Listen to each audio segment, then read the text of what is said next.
Hey everyone, so this is going to be a two-part video. First off, I need to cook my oysters. So I'm going to make an oyster chowder, very simple broth chowder, no dairy. I will use a little bit of bacon in it. But first I need to cook my oysters. So on the stove I have this big large brazier and I have all my washed oysters. So I got really beautiful Hama Hama oysters, and I don't want to have shucked oysters today. So I have a mixed batch of oysters here, so I have 3 different varietals. So what I'm going to do is steam the oysters, pick them, save all the liquid, and then I noticed that I have just a few little bits and bobs of vegetables left. So I'm going to give you a little synopsis here of what I have. And then in the second video, I'll put together this chowder for you to see all finished. So what I have here is just a few things that are kicking. So this garlic here I'm going to use to open my oysters. I have some leeks. I have a little bit of leftover fennel from my salad yesterday. I'm going to use some garlic in it. I have an onion. I only have 2 potatoes, and then I have a little bit of celery left. Not a lot. But this, with some extra virgin olive oil, some water, I'm going to use some beer in my chowder base, lemon, and then all the cooking liquid from the oysters, and I'll make a straight up chowder to have for dinner, which will be really great. Some of the bread, like actually I have a loaf of bread over here that's getting a little stale, so what I'll do is I'll toast that up with olive oil in a pan and use that as a dip for the chowder, so it's kind of a more complete meal of learning to work with what I have.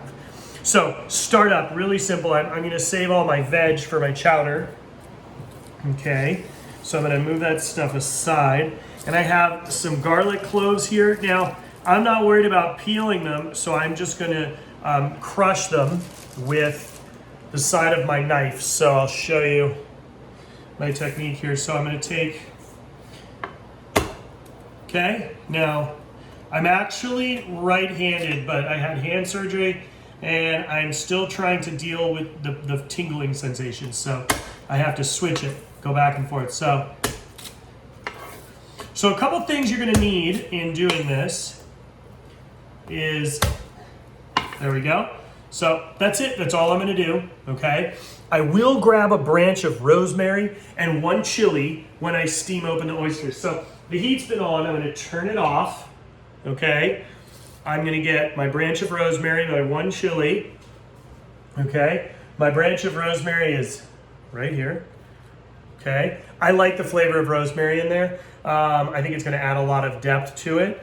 I have my oysters right here. I washed them already. I don't have like the traditional ice cooler that you would normally have. I have water. Okay, because I want the natural salinity from the oysters is going to seep out into the broth and give me depth. Okay, so oil goes in the pan.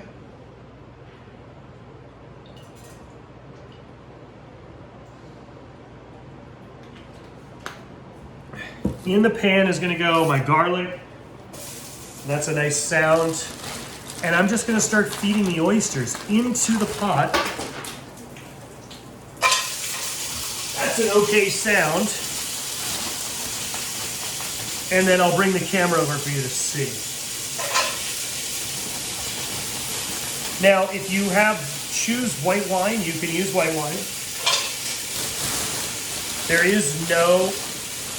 There's no right or wrong. Well, don't use red wine. It would not taste great. But you can.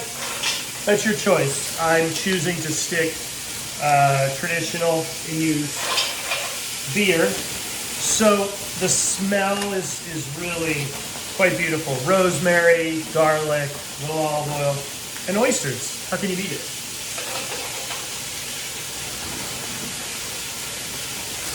Okay, so clean off my counter here. So let me show you what it looks like. So there we go.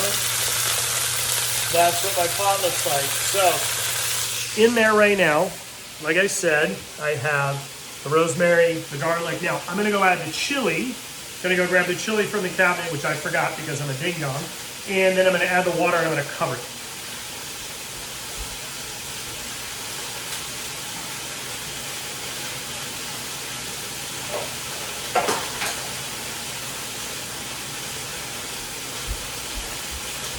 One dried chili. I'm not going to eat it, but it's going to impart a flavor. So the chili goes in. Water in. Now, let's see, do I have a beer? Okay, you know what? I'm actually going to do this. I have a Goza, non-alcoholic Goza. Flavor-wise, it's going to work. So that'll help me get flavor and depth.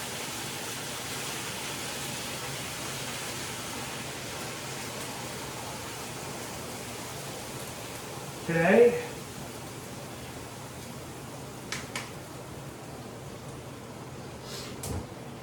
Okay, so just so you know, that was a Goza. So a Goza is like a salted beer.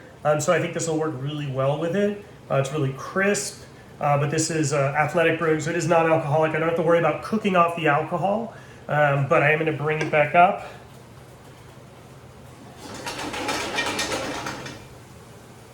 Okay, let me show you what it looks like right now. How's that? Looking pretty good to me. I can see the little simmer happening, so I am going to cover these, and we will hopefully have, look at that, see, covered. And once those oysters are open, I'm going to strain the liquid. Now, it's really important when you're working with something like these oysters. They do have a very, I'm cleaning my cutting board while I talk to you. That's ADD at its max. It's really important when you're working with oysters, the shells that are in there are some are very brittle. So when you strain your juice out, it's really important to strain it through a very fine strainer. I don't have the same style of strainer that I have at the restaurant. At the restaurant, I have what's called a chinois, super, super fine mesh. So at home, if you have coffee filter, that works really well. So you can use a cone coffee filter. Make sure you get it wet first. Because if you get it wet first and squeeze it out, the water that's in there will prevent the liquid, the flavored liquid that you have, from absorbing into your filter. Okay? So you're re-wetting it, getting it ready to be porous. You can use two of the strainers, but it's really important. You want to get rid of sand and you want to get rid of any shell bits because you don't want that to be in your chowder base. So I'm going to check on these right now.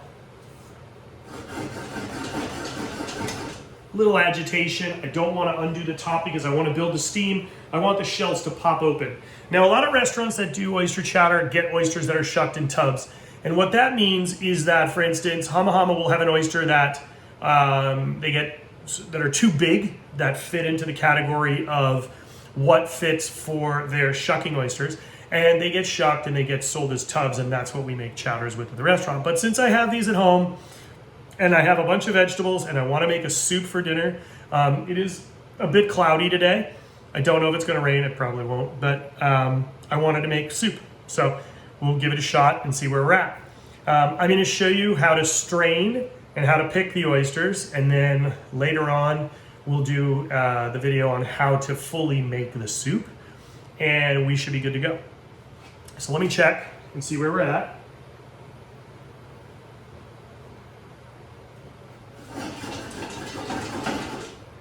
You know, it's like you get so anxious. You want everything to cook so quickly. But I don't want to break the seal. I don't want to break that boil, that simmer that's going to allow all the oysters to pop open. It's going to allow them to release their natural juices. It's really important to be patient, even though it's really hard to be patient. Now, when you're making this chowder, if you don't have seafood stock, if you don't have chicken, you can make it with chicken stock, it's fine, as long as it's neutral. I have some veg stock in the fridge that I made the other day. I'll use some veg stock in there. I'll use the cooking liquid here. It depends on what the liquid ratio is and how it tastes. So I'm gonna have a coffee. Just to be clear with you guys, it's, I don't know, it's early this morning. It's maybe 9 o'clock, and that's my fifth one. I've been up since 7:30. Fifth double espresso. So, okay, I'm hearing some things inside here. What I see is steam coming out of the edge of the pan. So I don't know if you can see that. And those noises, to me, are meaning that the oysters are probably going to be opening. So let's do this game. Hang on. Voila.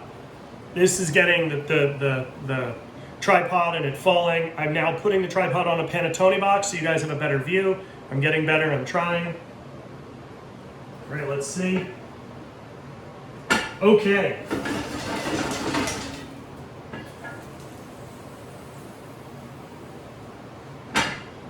It smells incredible.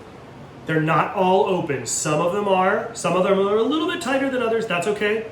I'm going to give it another 3 minutes and then shut it off and let them steam with their natural heat because I don't want to overcook them because they are, even though they're going into chowder, I want them to be nice and luscious still, and I don't want to over-reduce my liquid because then I won't have enough liquid for the chowder. And again, like I said, chowder, I'm not going to use cream or dairy. So let's talk about the history of chowder a little bit here. I grew up in New England, okay, Rhode Island to be specific.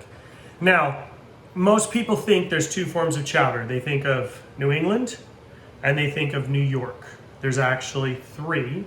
There's also Rhode Island clam chowder. Rhode Island is made with beer and broth. There is no dairy in it. They used salt pork, fatty belly, pork belly, beer, and broth from cooking the quahogs, okay? So that's what I grew up with. Then there's the New England clam chowder, which is the cream-based. And then you have the Manhattan clam chowder, which was red. So there's your, and I'm sure there's gonna be people who are gonna argue with me on it, but that's okay. I grew up with what I grew up with. There's a million different thought processes behind it. So I'm shutting off the heat now, and I'm gonna give you a little peek inside here.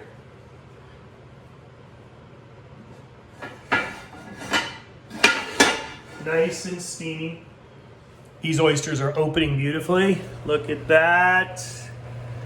Those look great. Okay, so I'm gonna let this sit covered and let them steam out on their residual heat. And I'm gonna set up my strainer and my method of picking the oysters. They are gonna be hot, so I gotta be really smart.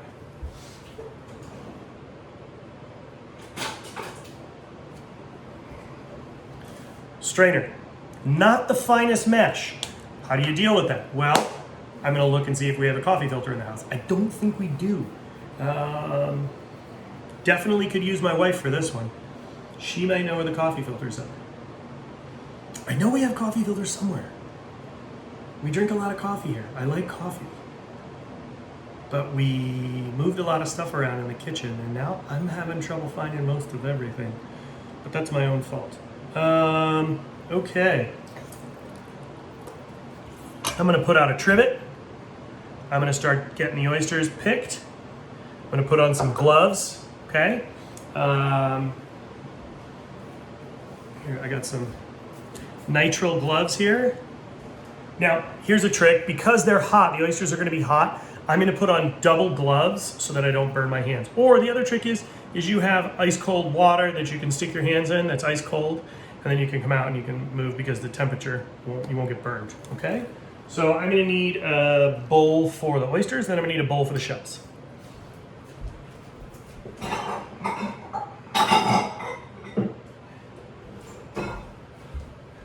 Small bowl for oysters, bigger bowl for shells.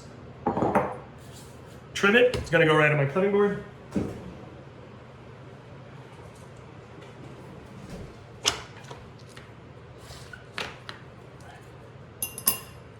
Beautiful. Okay. Double check here.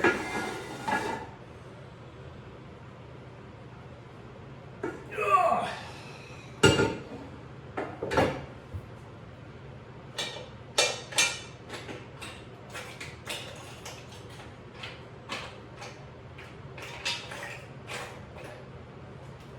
Some of them are open, some of them are not.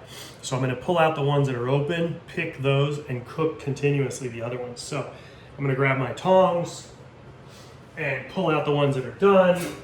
And once that's done, we'll go to the next batch. So let me pull those out. You can see they're nice and open.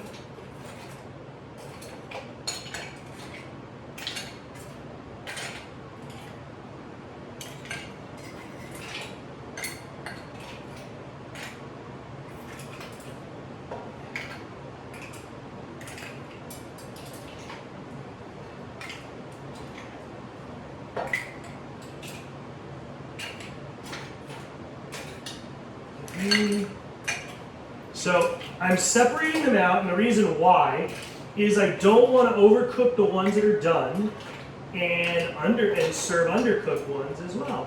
Even though this is going to be a cooked chowder, I have to be really careful about how I'm doing things. Because I want to make sure it tastes great. Ultimately, my goal is to make something taste delicious.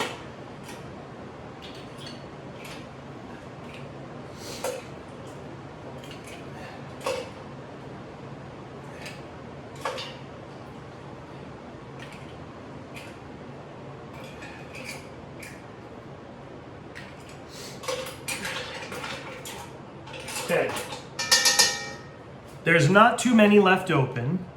I am going to have to get another container for shells, so I'll be right back.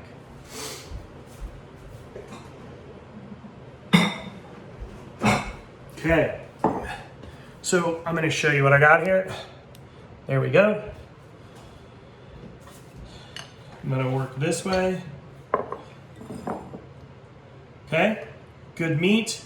Dead shells in the bowl next to me. I have my gloves here. I'm going to cover this. It's still hot. I'm going to cover the oysters that are in there still and let them carry over in their natural heat. So.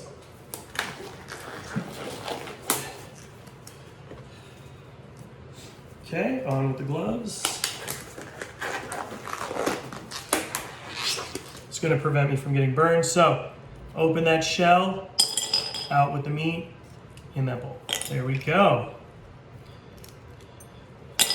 See, and there's that little shell, I heard it. So I'm trying to be really careful as I go here. If there's any juice, I'm gonna save it. Out with that oyster. Look at those nice plump oysters in there.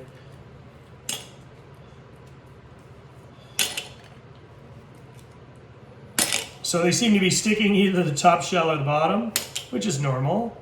It's just kind of funny to see which shell side they decide to take.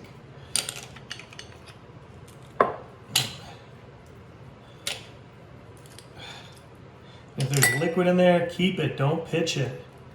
So what I'm doing is, there's the little muscle, it's a differentiation in color. That's the abductor muscle attaching that opens and closes the shell.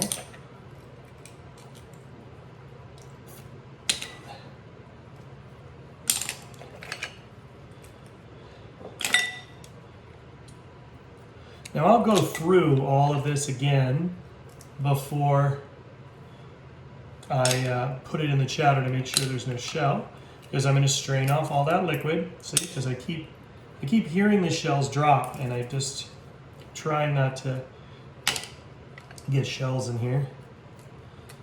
So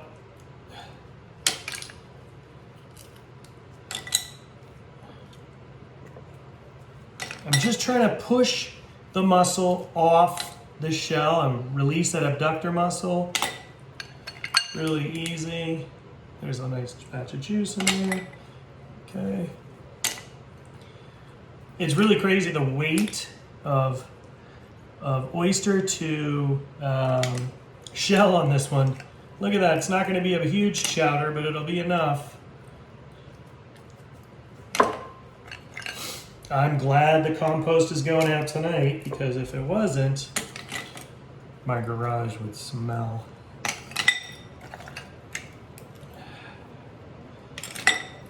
Okay.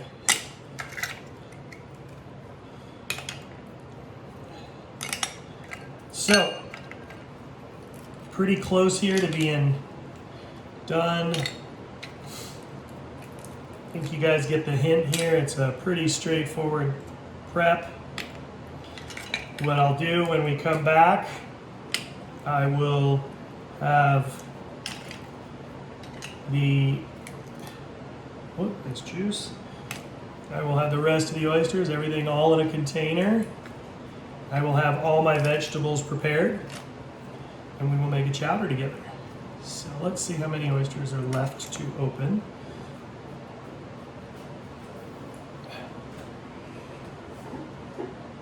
Yeah, so I got a few more to go, but I think you get the gist so far.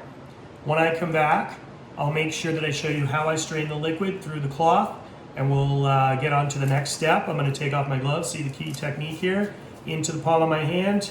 The other glove covers it up. There you go. Okay, so part one of oyster chowder, steaming open the oysters. When we come back on part two, I'll show you how I strain the liquid through the coffee filter to make sure there's no shell and no chunk of sand or grit. And we'll make a beautiful chowder with what I have left in the house. All right, cheers. Hey everybody, so here's part two to oyster chowder. Want to thank, okay, here we go, setting up the camera again.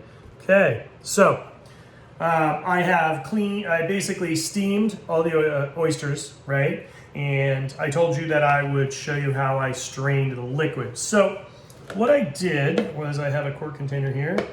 I have a regular strainer, but then I took one of those coffee cone filters and got it wet. Now, the reason I got it wet was because if I don't get it wet, then the liquid's not gonna pass through. So I'm gonna hold this. Now what I have here is my liquid from cooking the oysters. So if I pour it into here, trying not to make a mess,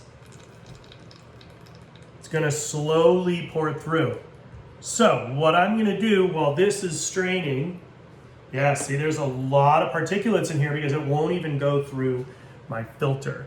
So what I have to do is take the back of a knife, you tap it, and it agitates the filter a little bit so that the areas where the sand or the grit is preventing it from filtering, it gets pushed through.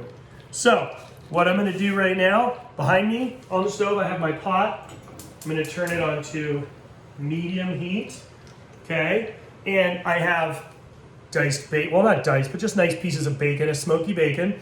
And I'm gonna add that to the pan, okay? Now, that particular bacon is gonna render out and be my fat for the rest of my cooking process. I need a wooden spoon, or let me grab my wooden spoon over here. Okay.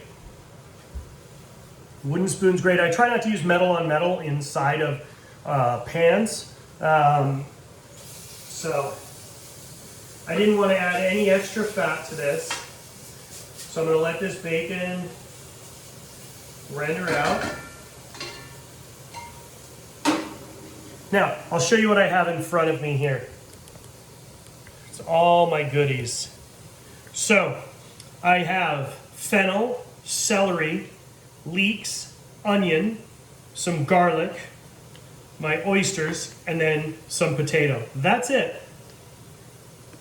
Earlier, I opened up my oysters with the beer, with the Goza beer, with the non-alcoholic beer. So I'm okay now on my, I'm multitasking, I'm shaking to get the, there we go. It's straining, but slowly. I'm gonna use a ladle and ladle that. So, there we go. Get a ladle.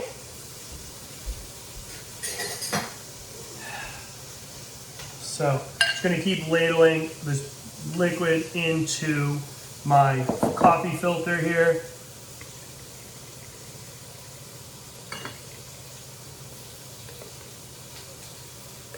Now, I'm going to bring it over here. So when I pick up the filter, you can see the liquid's going through. And I'm catching all my fibers inside here. So I'm catching any of the garlic skin, the rosemary needles. I'm catching sand, I'm catching shells. So it's really important that you strain your broth. You know, like I said, I don't have a chinois at home, but I do have a coffee filter. Key, getting it wet now.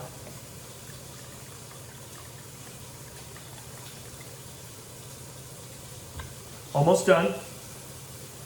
So I'm going to stir my bacon, trying to get the fat to render out of it. Turn my heat down on low.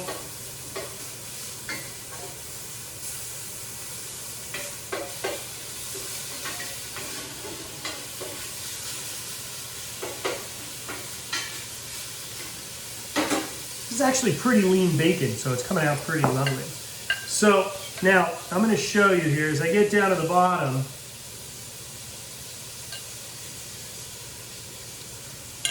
That's all sand down there that I'm trying to prevent from getting in my soup.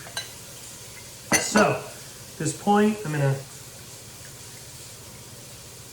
that's all strained. Now this can all be compost, it's okay. And that's part of the best reason by using it. There we go, in junk, done. So this is my junk bin, gone. So now I have, this is my really rich, flavorful oyster liquid, and my oysters and all my veg, and then I have, like I said earlier, I have some veg stock. So really important to me to use veg stock to bolster it out, bolster out the flavor. So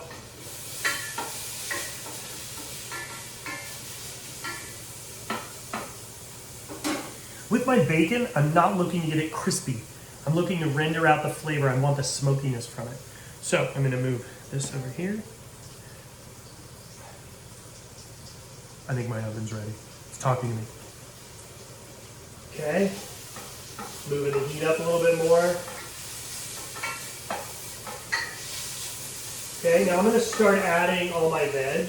And I'm going to phase my vegetables in there. Now here's a little trick that we like to use. Grab my... So, dough. This is a dough cutter, scraper. This one's from King Arthur Flour. My friend Michael Schwartz gave it to me. He does a lot of pizza with their flour.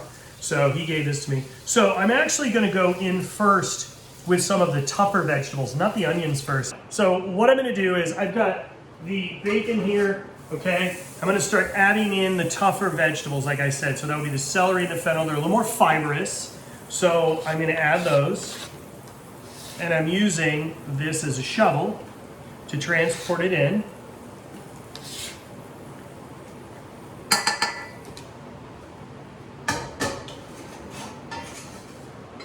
Okay, and I'm going to mix that around. Now, the bacon is great, but like I said, this is a much leaner bacon. So I am going to add a bit of olive oil in here.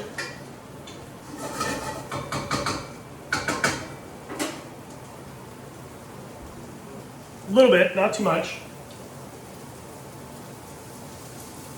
And I'm going to sweat these veg out. Now, one thing to think about, I do have potatoes.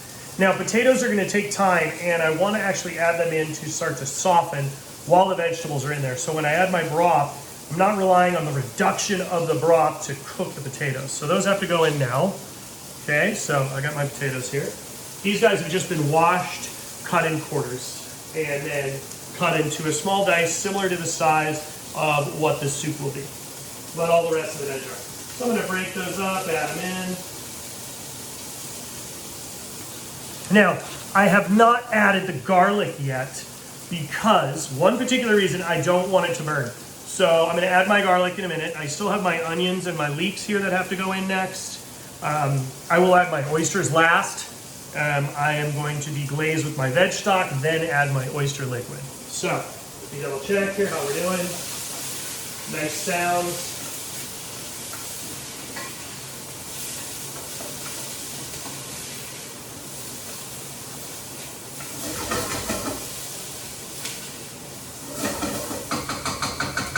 Okay, so I'm going to start adding the rest of the veg.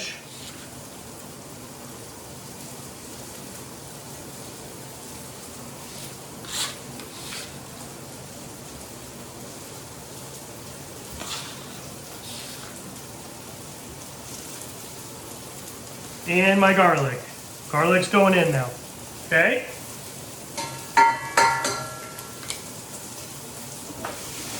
Once I give this a nice stir, I will bring the camera over.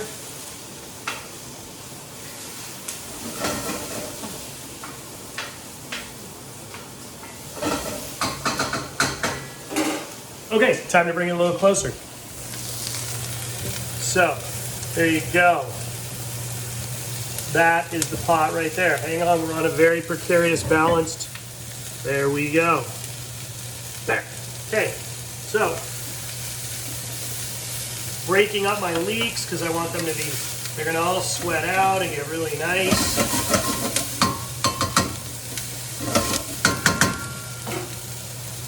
Super simple.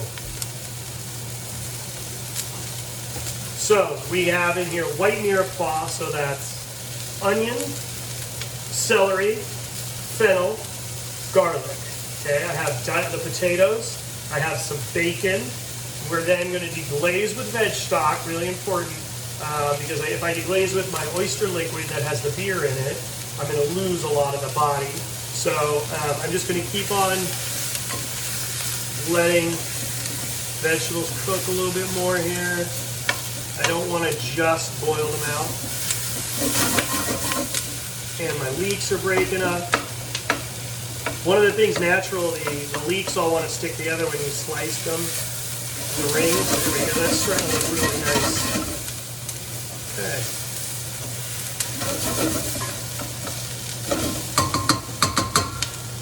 It's looking good.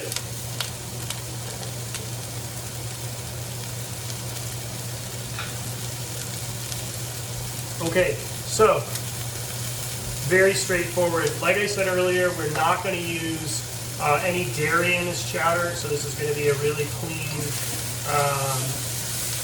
I would say, not a meatless chowder, but a dairy-free chowder.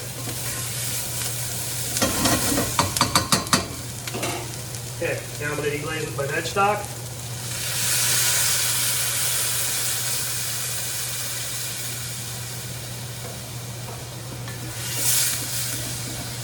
Removing the bacon fond from the bottom of the pan. So I don't expect this to be like a white, clear. The broth will be clear, but it's not going to be like, it's not going to be like a white broth soup. You know, we do have the juice from the fond from the bacon, which is a natural caramelization on the bottom of the pan. So, and I have all this delicious liquid right here. There we go. Starting to look a little better. I think I'm going to need all of this liquid here. Label at home.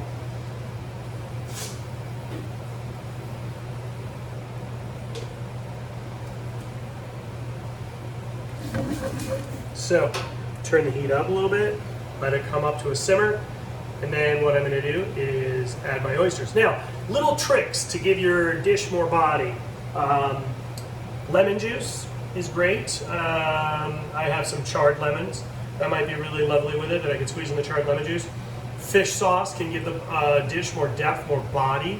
There's a bunch of different ways to do it. So to make this come up a little quicker, I'm going to cover my pan to let it come up. While I'm doing that, I have my oysters here, okay?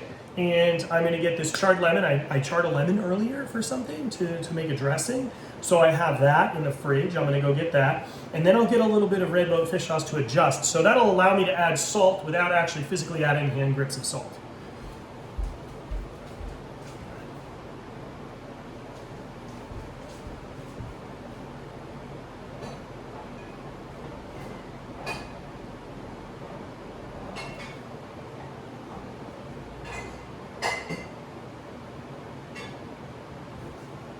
Okay, here we go. So this is what I mean by a charred lemon.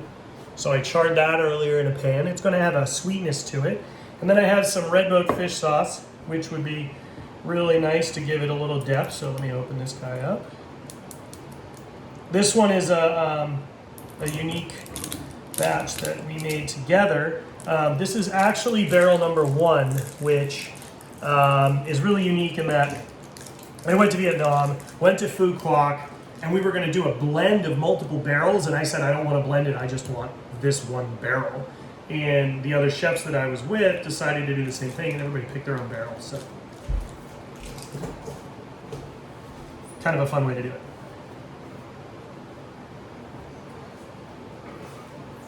Okay, almost there on the chowder. Super simple.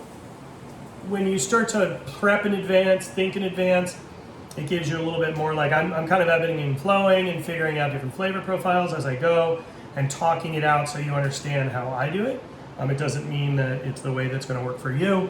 And I'm sure some people may not like this methodology of how I'm working, but it does work for me. And I'm ready to just pull it all together right now. I'm going to get a tasting spoon, taste the broth, see where I'm at, check on the potatoes. But it shouldn't be that long of a cook to make the chowder. You want it still to be bright and fresh.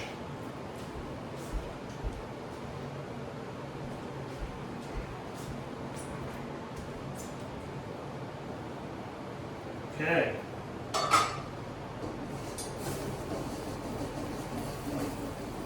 Okay, and I'll give you a look here. This is looking really good. There's that chowder base. Okay, simmering away. Vegetables cooking. Give it a taste. Very nice. It does need salt, so I'll use the fish sauce. I still haven't added the oysters. But I can taste the bacon, I can taste the onions and the garlic, and the potatoes will give it some natural thickness because it's going to release out its own starch. So this is very, very refreshing style of a chowder. Simpler. So spoon, taste, gone. Okay, so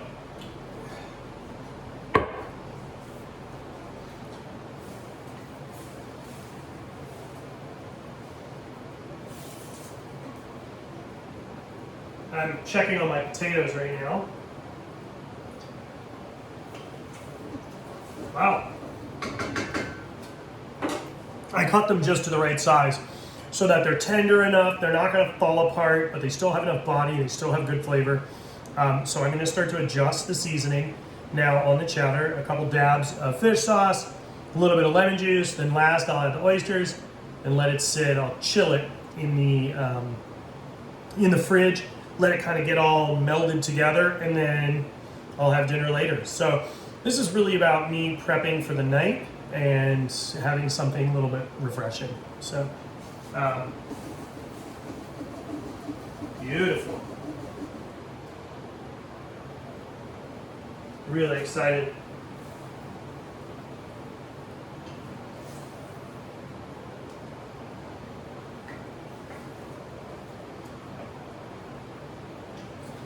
Okay. Awesome. Okay, a couple dabs, fish sauce. Lid up, 1, 2. This is my salt, so it's not that I'm wanting it to be fishy, I'm adding a flavor profile. So red boat or fish sauce gives umami and depth, and it'll be really rich and full. Okay. Now I still have my lemon, but I'm going to wait.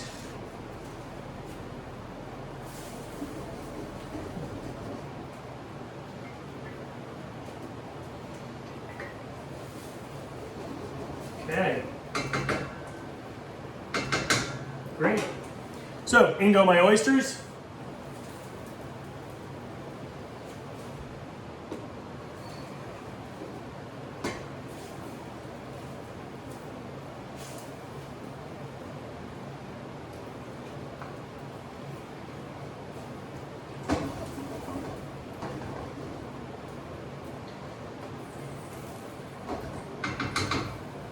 Okay, I'm gonna go grab another spoon. I should have grabbed 2.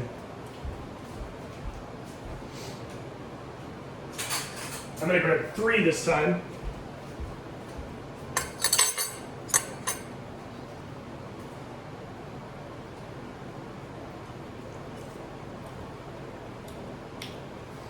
Very lovely.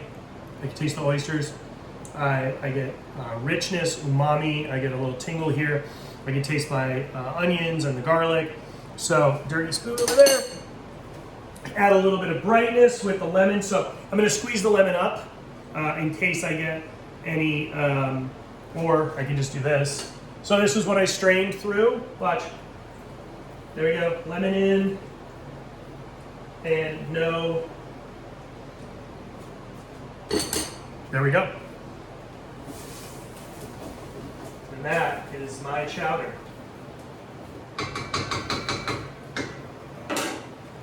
So this may not be the chowder that you're used to. It may not be the chowder that you grew up with, but this is a beautiful chowder right here that you can serve with a dollop of aioli on the top. You can do creme fraiche on the top if you want. I'm going to serve it with some grilled bread. Really, really lovely, simple chowder. And I used pretty much a whole bunch of veg, a few pieces of potato, a bunch of dodgy things that I had left over. Not dodgy, but just they weren't on their best. And so I'm just trying to make the most out of what I have and being smart. So hopefully you guys are as excited about chowder as I am. And oyster chowder is perfect. So there we go. Another doozy. Have a great day.